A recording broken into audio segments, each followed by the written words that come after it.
Alright guys, welcome back. This next one is a total shift in tone from anything we've done recently because this isn't drama, this is straight up horror, and it is unhinged.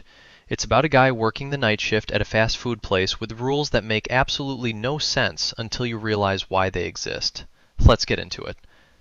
I work the night shift at a fast food place.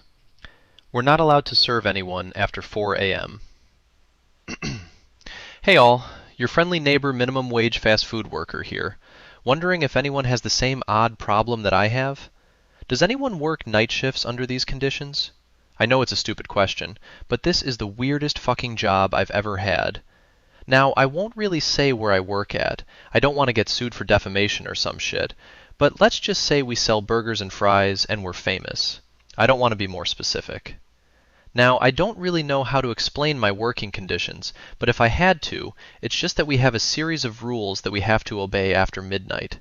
Rules that don't make sense. Rules that have bad outcomes if you don't follow them. This only happens on the night shift, however, which is fucking weird. During the day, it's pretty normal. People come in, they get burgers, they get fries. Lunch hours are a mess, and so is dinner, doubly so on the weekend. But if you ever find yourself working the night shift, especially in the drive-thru, things get fucking weird. Let me explain. So, it's no secret that dude bros, people who party out, or the chronically bored are usually the types of people you get at night. People who've worked these kinds of shifts will know what I'm talking about. You'll go out to the drive-thru and you'll see a car filled with teenagers or people who should know better coming in for double cheeseburgers and ice cream at this hour. They always want fucking ice cream. Now those people, as annoying and drunk as they might be, are not usually a problem. They get their shit and they leave. But our manager explained that after midnight, there's a series of rules you gotta follow. And he says that for a good reason. Let me give you an example. At exactly 0:13 a.m. on the dot, the entire line at the drive-thru will be empty. Not we have no customers so it's empty, empty. Something makes it empty. One time, there were 5 cars placing orders at that hour. I don't think I've ever been so nervous working. Me and my coworker just stared at each other, sweating. When the clock hit 0:13 a.m. was at the same time I went to the delivery window to give out bags. It was empty. I had just talked to a guy who paid, and after he turned the corner for delivery, he was gone. Just poof, off the face of the earth. I was just left standing there with 2 bags full of fries. I don't want to sound like, well, look, I'll admit it, this creeps me the fuck out. So please just in general, don't go to fast food places at this hour. Come at 0:30 a.m., come at 11 p.m., or just don't come at night. But please, I don't want this to keep happening. It's now restaurant policy to not serve food 5 minutes before 0:13 a.m. We block the drive-thru. It took some years of fine-tuning to get that, because if we did it wrong, we would anger him. So yeah, don't come at this hour. This weird disappearance act is followed up by what happens 2 minutes after. At exactly 0:15 a.m., something bizarre happens. A man driving a brown Chevrolet Impala shows up. He won't order anything. He just drives up to the drive-thru and stands there. When he's at the payment window, you're supposed to say, "Good morning." When he passes the pickup window, you say, "Good night." That's it. Don't make small talk. Don't ask what his order is. Don't do anything else. Just say good morning and good night. He will drive off and you won't see him again. This happens every fucking night. Every single night, this guy wearing a fedora and a trench coat comes in and does that. He's harmless, I suppose. Well, almost. But at least he doesn't creep me out like the rest of the regulars we get. At 1 a.m., shit starts getting weird. There's this family that comes in at exactly that hour. They're the only people we serve after midnight that aren't in the drive-thru. We don't really have a choice. It doesn't matter that we lock the doors, close the windows. Fuck, we even barricaded the entire premises once as a test. That family will always get in. Blink and you'll miss them. They just manifest out of nowhere. We just don't care at this point. We leave the door open. Might as well. The family itself isn't very normal. You know, besides the obvious. They don't talk. At least the adults don't. It's always the same family, but at the same time, it's not. It's 2 adults and 2 kids. They will always be fucking different races. Sometimes the dad's black, sometimes it's the kid. Sometimes they're white or Asian. I don't know anymore.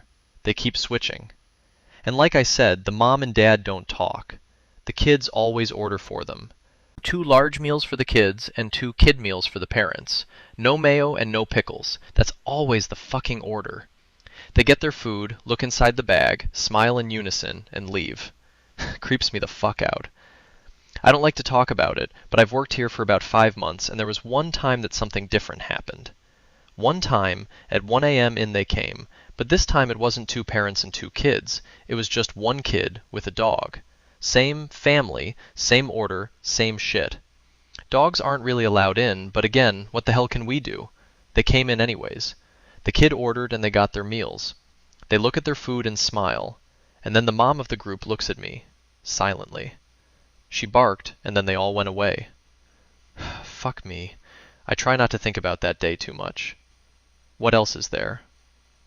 Oh, right, the 2 a.m. squad. So yeah, 1 hour later, 5 cars will come into the drive-thru. They all wear different colored shirts. Yellow, red, blue, green, and the last guy. Once you take their order, it doesn't matter how you do it. They will be switched up once they get to the delivery window. It's extremely disorienting and not very nice for your understanding of reality. They are mostly harmless, except for the last guy. The last guy doesn't play nice, and he's always last. One time, Dave, my idiot coworker, messed up his order. The last guy punched him in the nose. Seems a bit too much for messing up an order of fries, but okay. Don't feel sorry for Dave. He wasn't confused about them switching positions, he just genuinely got the last guy's order wrong. Like I said, he's an idiot. After that, things start getting dangerous. At exactly 2:57 a.m., all the oil in the fryers will begin sizzling extremely hot. They will gradually start increasing in temperature, regardless of whether the machine is turned off or not. It will exponentially continue getting hotter and hotter to the point where I even see the plastic containers near the oil start melting. At exactly 3 a.m., it will completely stop. All the oil will go back to normal, and weirdly enough, even the plastic containers that got melted will revert to being unmelted. Then it starts. The hour I personally hate the most. 3 a.m. is the feasting hour. If you come and order after 3 a.m., you won't get anything. All the food that is ordered has to be eaten. By us. If we don't eat everything, that's when bad shit happens. So, if you come at that hour and order a cheeseburger and a shake, I have to eat that, even if I'm not hungry. I, like the idiot I am, ignored this completely when I started working there. Needless to say, I burned my entire arm that night. Remember the sizzling oil? Well, Dave hit one of the fryers and sprayed hot oil all over my arm. You might think that was Dave just being an idiot, but the oil wasn't supposed to be hot at that point. If you ever want to experience the most painful sensation in your life, I suggest dipping your hand in boiling oil. I promise you, you won't forget that pain. I'm joking, by the way. Don't do that. I was punished for not eating, I guess. It's not so bad, I suppose. You might think I should sue or something, but... Well, remember how the plastic containers go back to normal with the hot oil? Well, the next day my arm, which should have third-degree burns, was completely fine. Don't ask me how it works. I don't know myself. At 3:30 a.m., the feasting hour stops. You don't have to eat anymore. Dave is still a fucking idiot, though. So don't come crying to me that you didn't get your food at that hour. And then, finally, there's the end of the day. The last hour. From 4 a.m. onwards, you stop. No food, no orders. No one eats anything. That's it. I'm serious this time. Don't eat anything. Not you and not the customers. If you break this rule, the consequences stop being innocent or quirky. I'd honestly rather burn my arm again than break that rule. We had a coworker, Steven, who worked here some months ago. Steven was decent at his job. He followed the rules properly, but one day he fucked up. He was kind of a big guy, did drugs, probably, and he probably ate twice what me and Dave could eat combined. And one day he just somehow forgot. He ate some fries after 4 a.m. Steven was fired that day because he did something insane. He tried to eat the manager. I don't fucking understand it myself, but if you eat anything from this place after 4 a.m., you change. You become different. Steven is in jail right now because he went insane and almost successfully deep-fried our manager. He got him halfway into the fryer before we kicked him off our manager. I've never seen someone look so deranged. His eyes were so open, he was drooling. God. My manager, he's a hard ass, but I feel bad for the guy. The man was dunked in hot oil. The next day he was fine, of course, but yeah, there's no scars on him, except the ones inside his head. When the oil starts boiling at 2:57 a.m., I can see him going away. He stands near a corner, afraid to get too close. Poor guy. So yeah, that's my normal workday. Oh, I guess I forgot to mention, at 5 a.m. my work shift ends. And I guess I sort of lied. There is one more thing that happens. The Fedora Impala guy, he shows up again at 5 a.m. I didn't mention this before, but our manager calls him the owner. But we just call that guy him. That's a story for another time. He shows up every night at 5 a.m., and if you did everything right, he just says one thing. Good job. And then he drives off, and I fuck off home. Now that's my full work shift, the clusterfuck that it is. Any of this sounding familiar to anyone? I'm writing this while I'm eating some fries from the feasting hour. Some guy ordered some a few minutes ago. I'm alone now, writing this on my phone at the restaurant. Late night shifts alone are so much fun. Huh. Weird. The clocks on the wall are giving a different time than my phone. At least it will be over soon. I've been feeling a bit funny for some time now. I was writing this as more of a vent before I likely quit my job today. Maybe tomorrow. This place sucks, even if the pay is decent. Also, yeah, I lied. I don't make minimum wage, but this insanity is still not worth it. The clocks. Wait, was today daylight savings? Dave is such an idiot. I think he forgot to set the clocks back an hour. Wait, do they go backwards an hour or forward? Edit. Dave just came in. He's taking over this shift. I was thinking of quitting, but maybe I'll stay, I don't know. I'll have to talk to my manager. I mean, the pay is not that bad, and maybe I can cope with the insanity a bit more. Besides, I do get pretty hungry here and the food is nice. I'm looking at Dave right now, fumbling with his entry card. He really is an idiot. So, yeah, I'll talk to my manager. I think I'll work this shift too. I'll work a few more hours with Dave. I kinda need the money. Besides, he smells delicious. Comments were having a field day with poor Dave. One person straight up asked if they could just deep fry him already, since apparently he heals fine by morning anyway. Fair point, honestly. Another one pointed out that forgetting to set the clocks back isn't just, oops, I might be late to work. It's, someone might literally get eaten, and it could be me, so maybe fix the clocks the second daylight savings hits. Dave really said, not my problem, and almost paid for it with his life. Alright, let's keep this energy going into the next one. Something visited me during a power outage. When I was 19, I worked the overnight shift at a gas station just on the outskirts of my town. From 10 at night to 6:30 in the morning, I'd be left alone to my own devices. The gas station was located on a long stretch of road that was pretty busy during the day, but usually not as traveled during the night. I'd get an average of about a dozen or so people who would pop in to grab candy, coffee, or to fill up their tanks. Most of the time I'd just be on my phone, occasionally getting up to fulfill my duties around the store. I remember that night like it was yesterday. I had already been running late. My car had trouble starting up, but my dad was able to get it up and running. The wind was blowing something terrible. The sky had turned gray and I could smell it in the air. It was about to storm. I didn't mind it. This meant that my night would be even more uneventful than usual. Or so I thought. I had to swerve to avoid hitting a deer that had suddenly emerged from the tree line on the side of the road. Swearing under my breath as my heart pounded, I glanced up into my rearview mirror. The deer was watching me drive away.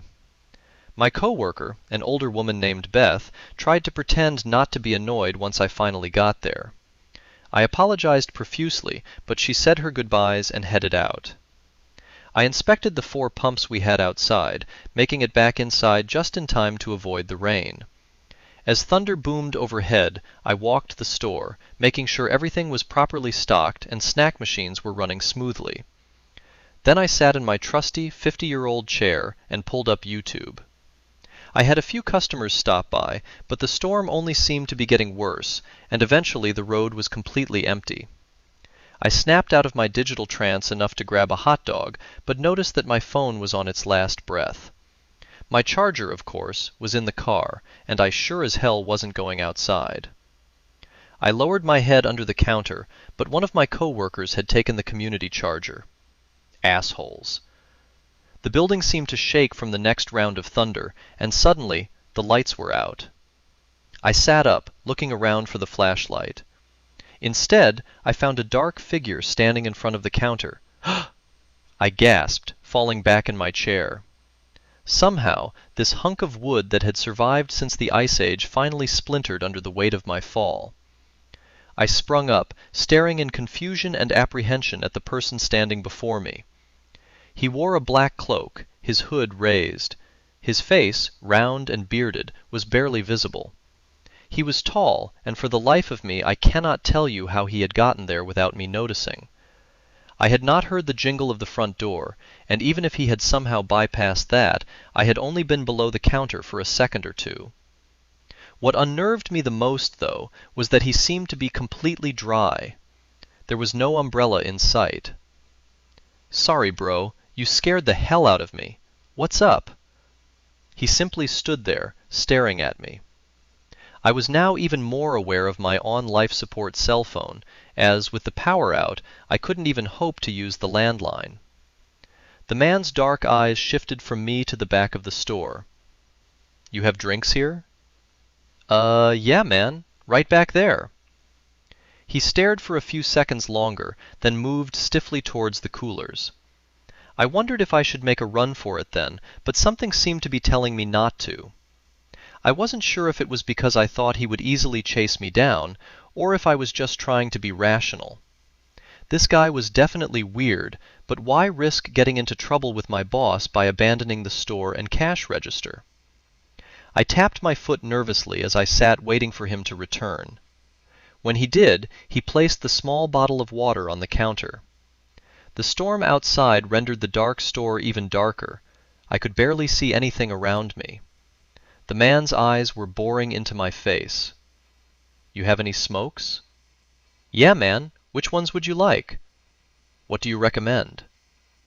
I didn't want to turn around, so I just started listing the brands that I knew. When I finished, he tilted his head slightly. "You know those are bad for you. You shouldn't smoke, Derek." My heart skipped a beat. "What the fuck? How do you know my name, man?" "Your name badge." I felt like an idiot. This weather and situation was making me irrational.